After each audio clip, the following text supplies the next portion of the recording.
Écoute, avec plus de 400 départs en rallye. 440 plus les courses-côtes et les circuits, je dois être à peut-être 470. Tu vois les cartons qui sont là, Ouais. ils sont pleins de plaques. J'ai commencé à les mettre là-bas, mais j'ai pas trouvé le bon système de collage. Ouais. Donc je vais remplir tous ces murs. Et je pense que 440 et 30 ou 50 de plus, je dois être à 480, 490. Voilà.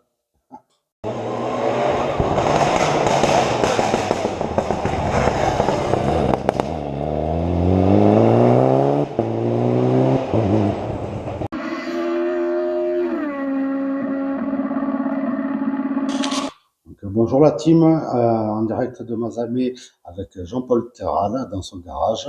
Jean-Paul Terral, un pilote plus que confirmé vu qu'il a plus de 400 départs à son actif. Bonjour Jean-Paul. Bonjour, et effectivement, oui, j'ai à peu près 440 rallyes et une 15 à 20 courses de côte et autant de circuits. Voilà. Et je cours depuis 1980. Voilà. Depuis quand tu roules 1981. Voilà. Tu as commencé sur quoi? Alors, j'ai commencé avec une Auto Bianchi Abarth pendant quelques années. Ensuite, j'ai eu une Samba Rally. Ensuite, j'ai eu deux 205 GTI 1900. J'ai eu une 205 Rally, une ex-usine, celle des mousquetaires, qu'on appelait les mousquetaires. Il y avait les 4 couleurs là, bleu foncé, bleu clair, la rouge et la jaune. Moi, j'ai eu celle de Véricelle, donc c'était des voitures magiques, ça. Ensuite, après ça, qu'est-ce que j'ai eu? J'ai eu une Clio Ragnonti, mais bon, je l'ai pas gardée longtemps. Et après est venue l'époque des Mitsubishi, depuis 2006. J'ai eu 4 Mitsubishi, une Evo 6, mulet de Peugeot Sport, une Evo 9 que j'ai toujours, c'est la même, celle qui est derrière moi, et 2 Evo 10, voilà. Et puis j'ai monté ce projet d'Aston Martin qui a été un projet un petit peu trop optimiste pour ce que j'étais capable de faire. Et puis ensuite j'ai essayé un peu le R5, j'ai eu 2 Hyundai, dont la deuxième je viens de la revendre, et j'ai repris cette Subaru là qui est à la vente. C'est une N12 Pro Drive qui est une très bonne voiture, voilà. Et moi je roule avec ma Mitsubishi, et cette année ma fille roule en zéro. Elle en est à sa 4e ouverture de la saison, et le week-end prochain elle roule au Saint-Africain en zéro.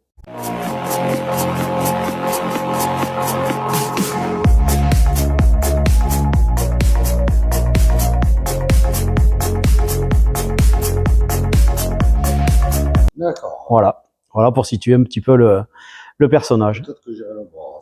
Voilà, ben on y sera ce week-end avec la Mitsu. Voilà. Qu'est-ce qui t'a donné envie de te mettre au rallye? Je sais pas parce que mes parents n'étaient pas, enfin mon père n'était pas du tout branché. Dans la famille, personne n'était branché bagnole. Je sais pas, c'est arrivé comme ça.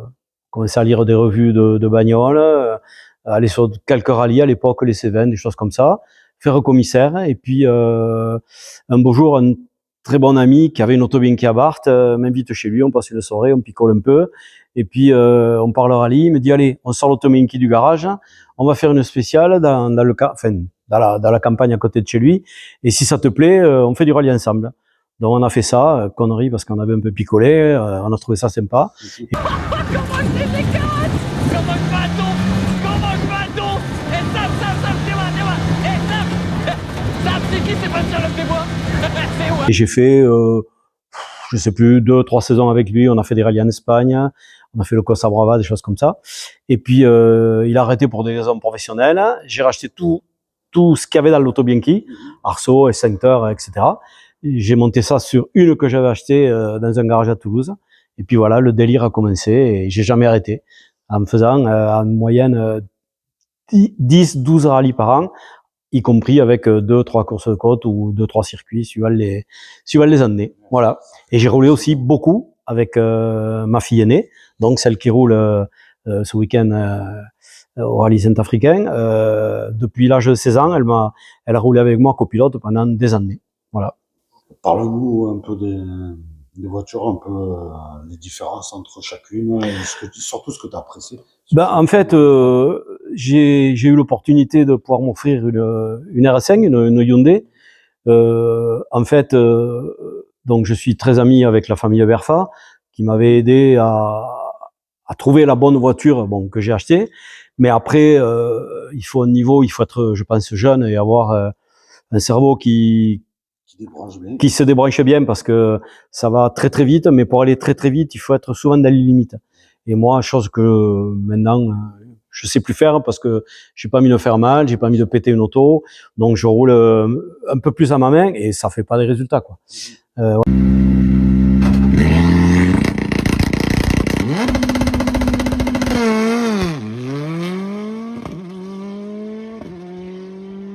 Voilà, les exemples de rallye, 140 par temps, 10 R5, je finis 30e ou 25e. Donc je me suis rendu compte que j'avais pas le niveau pour rouler avec ça. Pour faire du plaisir. Ah ouais, voilà, j'ai pris beaucoup de plaisir avec. Après, si certaines personnes ont trouvé que ça roulait pas assez vite avec mon volant, ça c'est pas mon problème, moi, je m'en fous. Voilà. Ma fille a roulé aussi avec, elle a fait quelques ouvertures en zéro, elle me dit papa, cette auto elle est magique, quoi. Voilà. Et la seconde, je l'ai vendue parce que avoir un garage avec autant de voitures, financièrement, bon, c'est devenu plus possible. Donc j'ai vendu cette Hyundai, j'ai repris cette soupe et le projet, ça sera quand je serai, quand je suis en pleine réflexion, mais de monter un beau VH pour faire du VH. Garder la Mitsubishi, ça c'est sûr, et faire du VH. Voilà. D'ailleurs, demain, je vais voir une Ford Escort Cosworth qui peut-être sera homologable en 2026-2027 en VH. Donc c'est 4 roues motrices, c'est performant. Je me dis que dans le suivi des Mitsubishi 4 roues motrices, c'est un petit peu quelque chose qui certainement me conviendra. Voilà. Je crois qu'elles étaient homologuées à partir de l'année prochaine. On ne sait pas trop. Là, elle roule en 2025. Elle roule en championnat FIA, c'est-à-dire le championnat d'Europe de VH. Elles sont homologuées. Mais j'ai pas eu d'infos. Je pose des questions à des techniques. Je n'ai pas suivi non plus, mais c'est vrai qu'aux dernières nouvelles, il se parlait d'homologuer pour l'année prochaine toutes les voitures de 96 à 2000. Donc, ouais, mais là, elle est de 92, donc c'est peut-être pas encore dans ce créneau. En fait, je sais pas. Donc, c'est une auto où il y a du travail à faire dessus. Donc, moi, financièrement, pour pouvoir l'étaler sur un an ou un an et demi ou 2 ans, je vais la voir demain avec un spécialiste Ford. Et si le gars me conseille de l'acheter, je vais certainement l'acheter. Voilà. C'est Jean-Michel de Cougnac, quand même, il est magnifique. Ouais.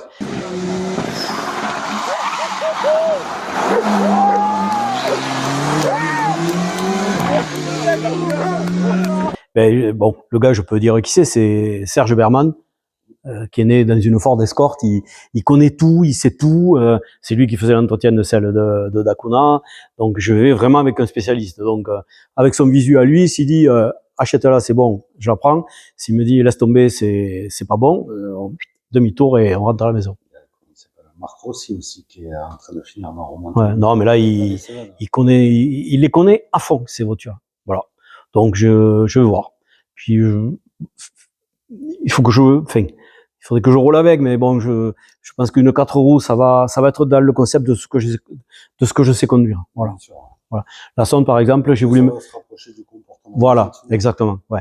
La sonde, par exemple, ça a été un délire. Un jour, j'ai eu envie d'avoir une voiture atypique. Et en fait, j'ai jamais roulé dans des propulsions, donc je sais pas anticiper les dérives. Voilà, donc je m'en sers plus. Je fais quelques courses aux côtes par an, le temps de trouver un acquéreur pour la vendre, et puis voilà, quoi.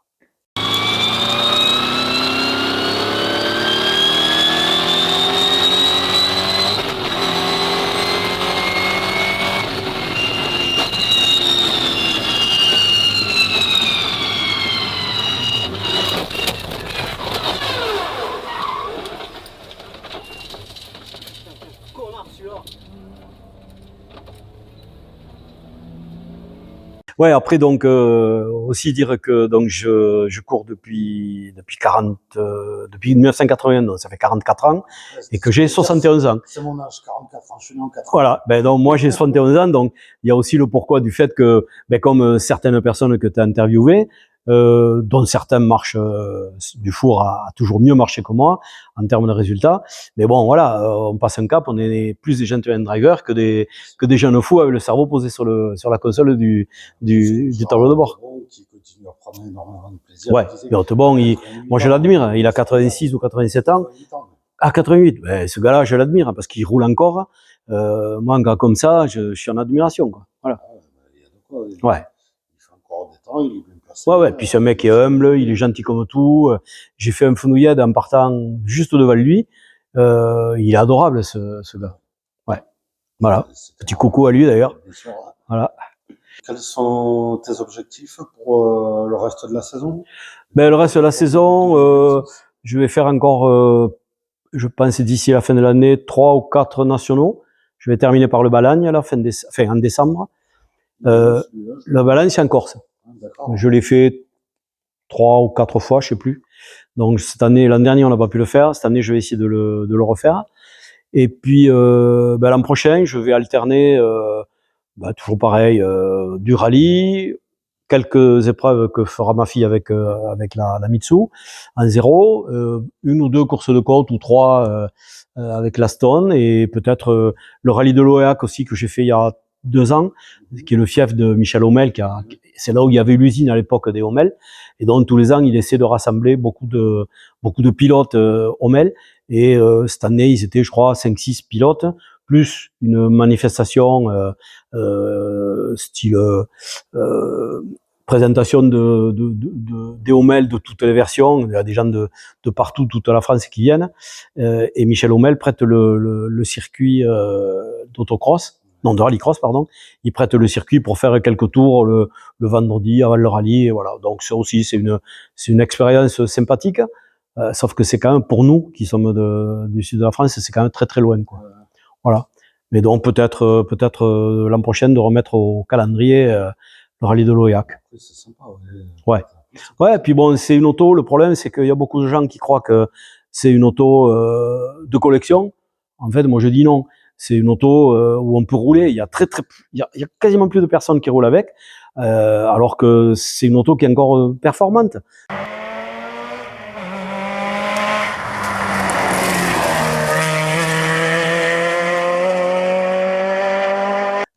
Il y a un bon châssis, il y a une mécanique qui est bien, ça fait 200 chevaux, c'est sympa, c'est encore une auto qui peut faire des temps. Mais on en voit quasiment plus sur les épreuves. Puis c'est une auto, on met de l'essence, il y a 0 entretien à y faire dessus. C'est aussi l'avantage. Parce que je crois pas en avoir roulé depuis celle de Bertrand Facio. Ah ouais, non, mais il y a quasiment plus personne qui roule. Ouais. Mais bon, c'est une belle auto, et là maintenant elle a 20 ans. Donc j'ai une assurance flotte collection là pour des vieilles bagnoles que j'ai.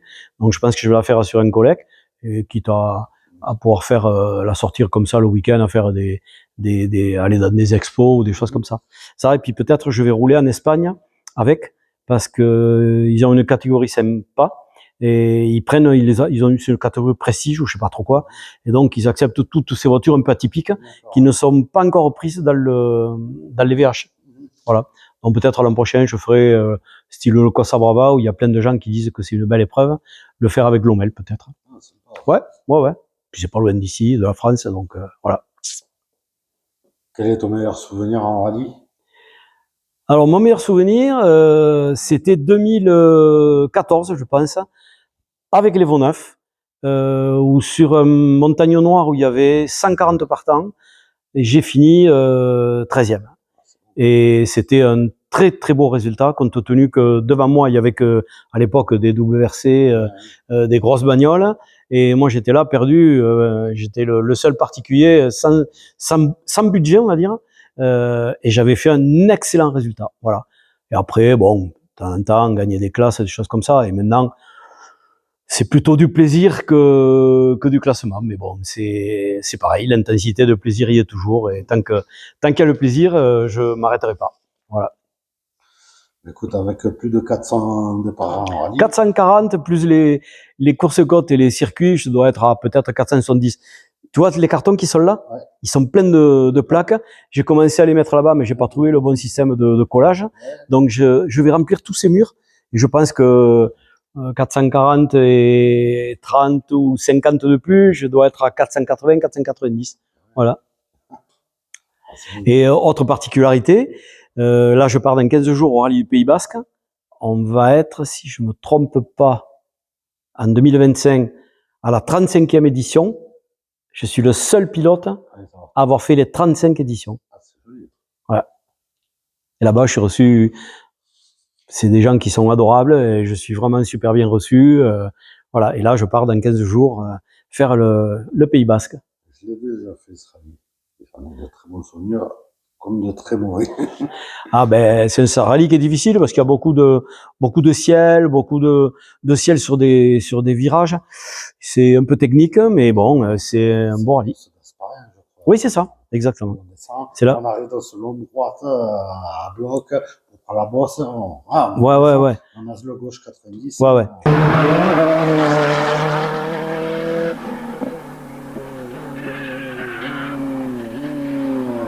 C'est un très très beau rallye. Puis bon, moi je me suis pris d'amitié de ces gens et donc je pars une semaine, je pars en vacances, je vais voir des copains que j'ai là-bas et voilà, je trouve que c'est très agréable de faire du sport automobile dans ce concept-là. Voilà. Notre sport, pour ça, il nous permet de voir des paysages. Ouais. À l'époque, j'ai dû faire 3 ans et 3 ans ou 4 ans et 3 ans. J'ai fait coupe 106 et coupe 206. Et donc, on en choisissait 4 parce qu'il y avait asphalte et terre. Et moi, je faisais que l'asphalte. On en choisissait 4 et on partait tout le temps avec les mêmes copains.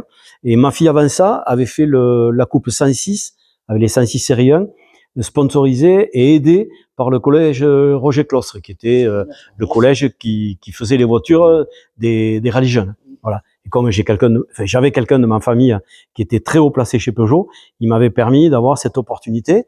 Donc la voiture était suivie et entretenue par le lycée Roger Clostre et ma fille faisait les rallyes. Et elle avait fait une super saison.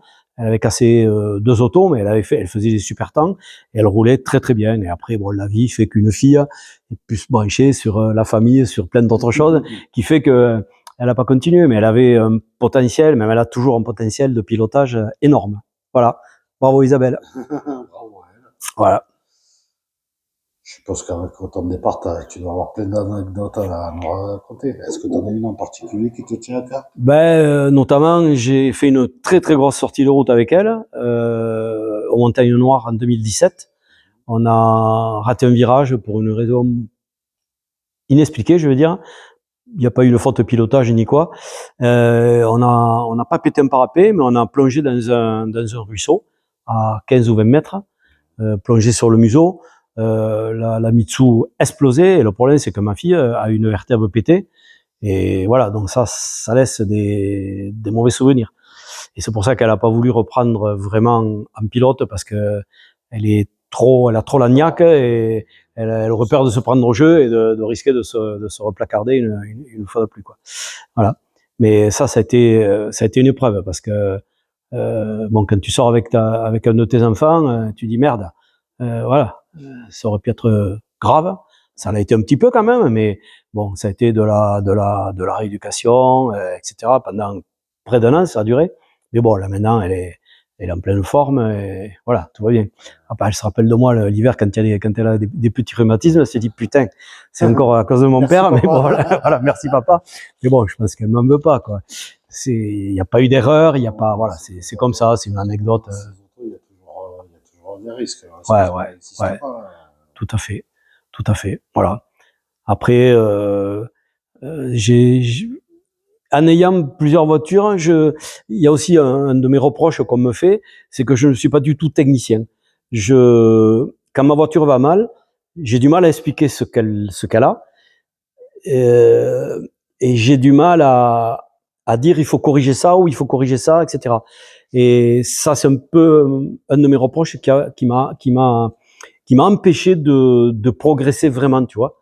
Là, sur la Mitsu, j'ai détecté un petit truc là aux Montagnes Noires. C'est un problème certainement de géométrie ou je sais pas quoi, mais j'ai eu du mal à l'expliquer. Voilà, exactement. Et après, donc, mon problème aussi, c'est que je m'habitue à la médiocrité. Quand une voiture se dégrade, au lieu de dire bon stop, je sais ce que c'est, il faut arranger ça. Je dis bon, ça fait ça, donc il faut que tu anticipes parce que ça va pas comme tu le sens ou comme tu le voudrais, mais continue de voilà. Et ça, c'est un peu un de mes défauts majeurs. Voilà. Ça fait partie du côté. Voilà. Alors que par exemple, ouais, je suis, ouais, il faut des mécanos d'usine. Voilà. Je suis très copain avec Jordan Berfa, qui est un excellent metteur au point. Sa voiture, il la connaît par cœur et il sait exactement ce qu'il y a qui va pas. et il sait la faire progresser. Et c'est pour ça qu'il est toujours, à l'heure actuelle, avec une voiture et qui commence à prendre de l'âge, il est toujours devant, parce que c'est un excellent moteur au point.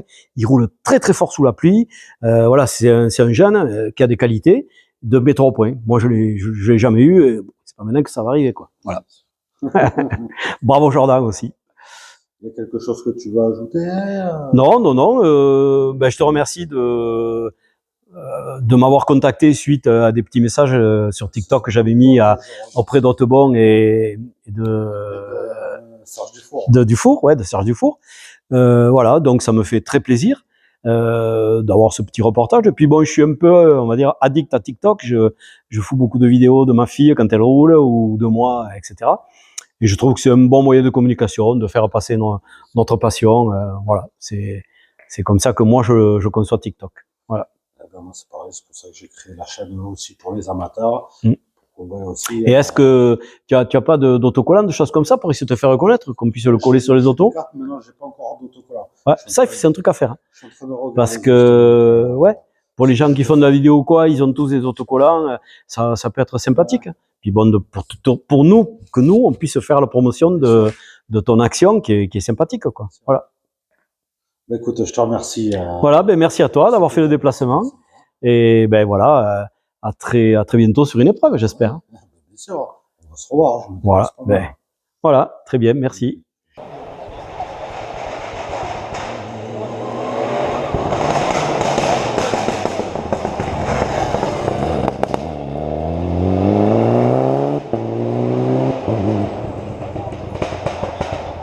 Si la vidéo vous a plu, n'hésitez pas à mettre un petit pouce bleu, à vous abonner à la chaîne, ça nous aide beaucoup pour faire avancer notre mise en avant de tous ces pilotes et copilotes que vous retrouvez sur la chaîne.